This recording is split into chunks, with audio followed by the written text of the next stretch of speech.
Hey everybody, welcome to today's edition of One Single Story. It's June the 6th, Proverbs 12, and as we're continuing our Proverbs with guests, I have a new guest with me today, Timothy Hess. Timothy is a member of our Bertie campus. Yes, sir. And as we get started, just because this is your introduction to many of these people, Okay. Tell us a little bit about yourself and maybe your background, what you're doing right now. Okay. Thank you, Pastor. Yes, sir. And thank you for the invitation. My name is Timothy Hess, as the pastor said. My wife Gail and I are members at Bertie, and this is our second year. My background, I'm a pharmaceutical development professional and was involved in the development of several epilepsy compounds. But most recently, my work has changed. God has changed my work. My son Zachary took his own life 6 years ago this month. And that changed me, Pastor. And my response to that, after prayerful deliberation, was to become proficient in grief counseling. And now here at church, I'm able to lead a grief recovery ministry that you and Jay have sponsored. And we're doing great things with that, teaching, a lot of outreach.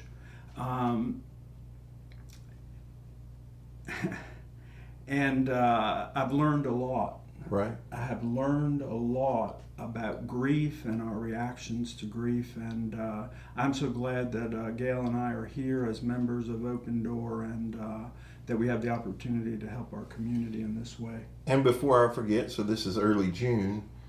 In September, I believe, there'll be a new class sometime in the Yes. fall. Yes. And so I would encourage people to watch the website, Yes. social media for an announcement. They can sign up and be a part of that. It's free of charge, if Yes. I believe. And that's Grief Share. That's a That's right. 13-week program, Christian-based. Very, very helpful. We had a session last year over at Open Door Bertie, and a couple folks from Edenton did Right. come and join us. And we will start again in mid-September. Good. So we're in Proverbs 12. I'm going to read just a few verses and then Tim and I'll have a conversation. But it says, "To learn, you must love discipline. It is stupid to hate correction. The Lord approves those who are good, but he condemns those who plan wickedness. Wickedness never brings stability, but the godly have deep roots. A worthy wife is a crown for her husband, but a disgraceful woman is like cancer to the bones. The plans of the godly are just. The advice of the wicked is treacherous.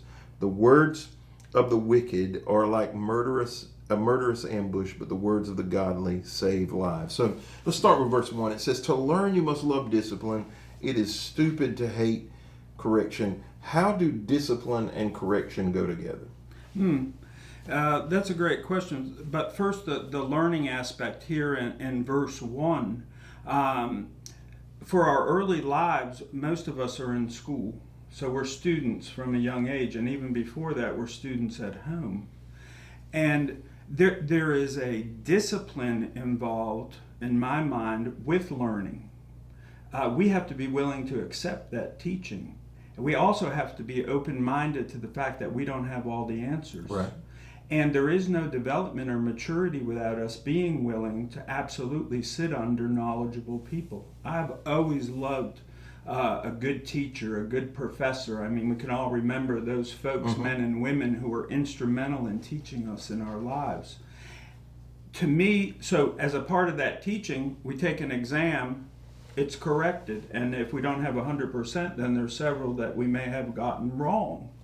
So, incorrect. That's corrected. But the discipline to me is to be willing to go back to the teacher, understand why I got those wrong, or go off on my own study further so that I make sure that I understand.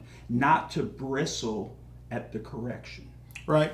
And, I think correction has a very negative connotation. Mm-hmm. So when we think of correction, we think of punishment. Mm-hmm.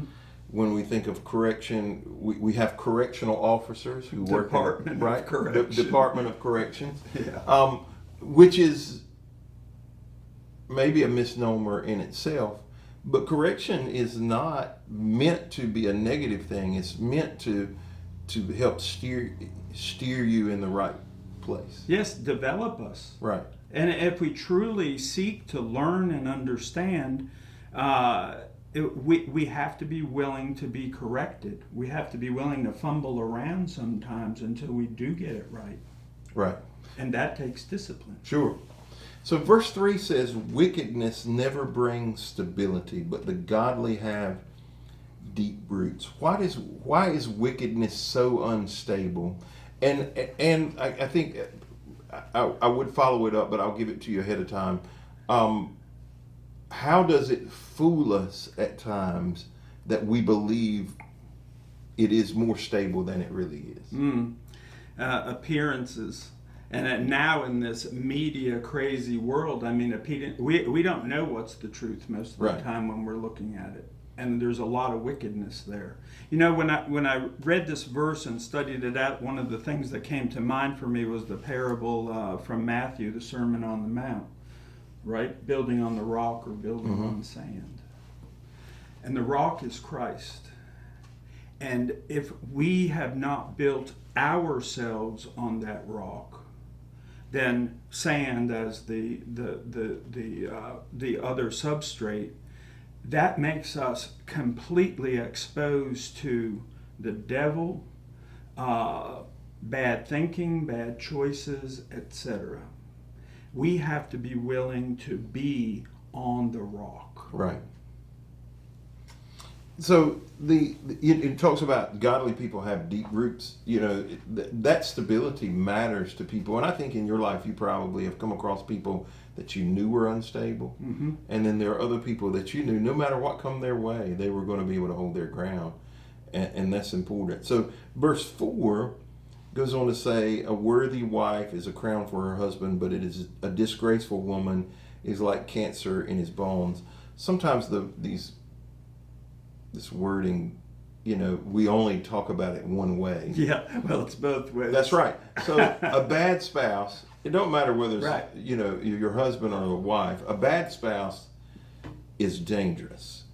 A good spouse should build you up, add favor to your life. Yeah. What are some, as a counselor, so, and as somebody with life experience, what are some of the dangers of the wrong spouse? If you were talking, so the people, let's the first pretend. thing I think of, Pastor, is that it's not a godly person. Right. Not a person who is going to want to go to church, be in church, be involved, and is going to be an impediment to that.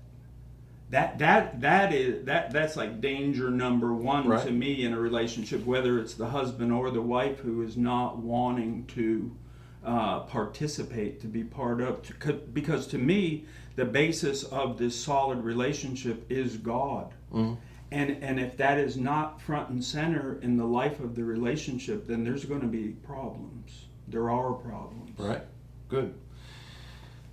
It goes on. This is kind of a contrast. It goes from you know, wisdom to wickedness. There are things we could talk about. In a minute, we're going to talk about worry. But I have kind of an offhanded question. So do you have animals? No. You don't. So I'm a recently new minted dog owner. Ooh. In the last year, a little better than a year now. Verse 10 says, the godly care for their animals, but the wicked are always cruel. What do you think that verse is trying to say? Are animal lovers better than other people, or is it trying to tell you something different? No, I took it very differently. That, you know, proper treatment of animals to me reveals character. Mm-hmm. So the person who sees a stray animal is willing to kick it or do some evil act to that's completely indicative. That's a window to their character, their soul. So I think it again, it's a metaphor, right? Animals are often seen to sense a person's character too. I mean, pet owners will tell you that, you know, certain people walk in the room and the animal just kind of bristles. Right. The animals have an intuitive sense. Yeah. So that means you could not be an animal owner, and that's the wise choice. Yes. I would say for me, that was the reason mostly that I was not an animal owner prior for so many years. I'm busy. Even now, it's a challenge. Yeah. You know, I have so much going on, and they need so much care. He wants to be walked 500 times a day. It feels like, you know, Yeah. you got to go outside. Somebody's got to be with him. You know, and so I just made the choice, what I thought was the wise choice, to abstain instead of owning one and mistreating it. Mm-hmm. You know, Yes. I do think it reveals your character Yes. and an understanding. Verse 11 says, a hard worker has plenty of food, but a person who chases fantasies has no sense. Do you believe that hard workers always have plenty of food? Or is it trying to tell us something different when it's talking about fantasies? No, and I think that, to me, what my notes here: do your work, be diligent. Does it mean we'll always be successful? No. At times we will not be successful.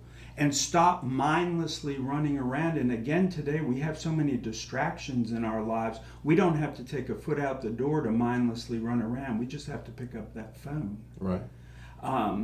So I think that what occurred to me here, what I really think about this is, do your work, be diligent, and stop mindlessly running around. It's good. You know, I think one of the things that happens is we may work, be able to provide food, have a stable job, but we're always looking for that big break. You know, that get rich quick scheme. You know, I'm off to the lottery. next, right. You know, I'm off to the next thing that's going to provide. I'm going to go from 0 to 100 overnight. When the better method is to go from 0 to 50 over 30 years. You know? When is enough? Right. And you know, I think one of the things that as mature Christians, we come to the point where we understand what's enough. Yeah.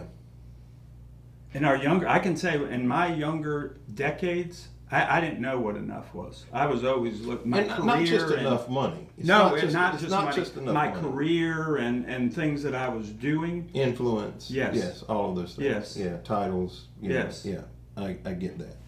So, going down to verse 15 and 16, it says, fools think their own way is right, but the wise listen to others. A fool is quick-tempered, but a wise person stays calm when insulted. So here it talks about foolish people and wise people, and it gives two contrasts between fools and wise people.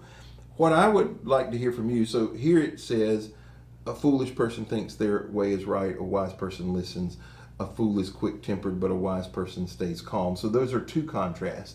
What are some other contrasts you see between wise people and foolish people? Again, I think back to verse 1, foolish people not willing to sit under good teachers, not willing to be taught, not willing to learn, being know-it-alls, or pretending that they know things and they really don't, and create dangerous situations. And a wise person on the other side of that being somebody who seeks out. Yes. So, for instance, the grief counseling that I do now, I didn't know anything particularly about that. But intuitively, I had a lot of understanding, maturity around that, and I was able to be trained. God has given me a voice for it. But it took discipline, it took training, and it took learning. So something that you seek out. Yes. Would you say that wise people are genuine and foolish people, I don't know if fake is the right word. I don't like big generalities like that, but I guess the principle, yes. I think wise people are generally or overwhelmingly more centered and more mature in their thinking and their behavior. Yeah, so verses 17 through 20 have a common theme. Mm-hmm. So it begins talking about an honest witness tells the truth, a false witness tells lies. Some people make cutting remarks, but the words of the wise bring healing. Truthful words stand the test of time, but lies are soon exposed. Deceit fills the heart of those plotting evil. Joy fills the heart of those planning peace. How do honesty and wisdom go together? You know, is a wise person always honest? Is an unwise person always dishonest? Those are generalities. But how do wisdom and truthfulness go together? Well, I think the answer to those first two questions is no and no. We can't make generalities like that. But Right. again, to the point, to the message here, people who are wise. I mean, I think we've all met children who appear to be wise, measured, serious. I think it's part of character that we're born with. Right. We've also met children who have no interest in any learning whatsoever and are just bouncing off the walls. That was my son, Zach. He had no interest in learning. And it was to his ultimate death. That's how far that it can be taken. You know, when I read these things about truth and wisdom, you know, in 15, I think that Rehoboam, I mean, he refused the counsel of all the elders, and he went to war, civil war, with his father. Right. And he lost. And they all told him, don't do it. Don't do it. But he did it anyway. And that was vanity. That was him not being able to sit and wait. And you know, I think part of wisdom is patience, waiting. We often have to be patient. I would agree. I think waiting on that time is important. Yes. The timing is important with wisdom. I tell people, this is kind of how I define wisdom. Knowledge is knowing what to do. Wisdom is knowing when to do it. And you may know what to do. You do it at the wrong time, it's a disaster. Yes. Knowing when to do it is just as important as knowing what to do. And you know, this idea of truth or honesty, you know, truth from the pulpit, you or Jay on a Sunday morning, depending on what you're preaching on, it may put me under Holy Ghost conviction. It may be like I'm stabbed, right? And that message last weekend was one of those messages, you know, the promises kept. And you begin to start thinking about promises unkept. Right. Well, the fact that we're willing to even examine our conscience against a message like that is sitting under good teaching, Right. sitting under biblical teaching, and being able to learn from it and take action. Sure. Well, I want to talk about one more verse before we close. Verse 25 says, "Worry weighs a person down, an encouraging word cheers a person up." Worry is a payment on things that may not happen. You know, tell me how you think worry weighs a person down. I think worry is a scourge. Worry is something that I have diligently worked to eliminate from my thinking, and it's hard to do, and I'm not always successful at it. Right. I had a professor, one of my professors, and I was a worrier. I fretted, experiment, whatever we were doing. He'd always come over and say, "Timothy, worrying is not preparation. The correct work is preparation." Right. And he would just say it over and over again. I remember it, you know, that's decades ago. Yeah. But worrying is not preparation. Worrying is a waste of time. And you know, one of the things that has struck me over the years about worry, it's almost insulting to God. To me, worrying is a lack of faith. And I'm speaking for myself only. I am not speaking for anybody else.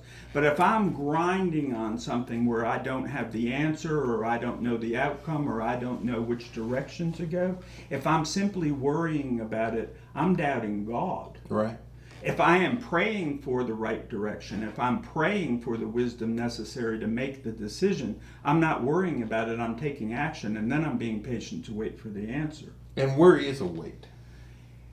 It is a weight, but that negative energy could absolutely be channeled positively. It's negative. And you know, our thinking, we're in control of our thinking.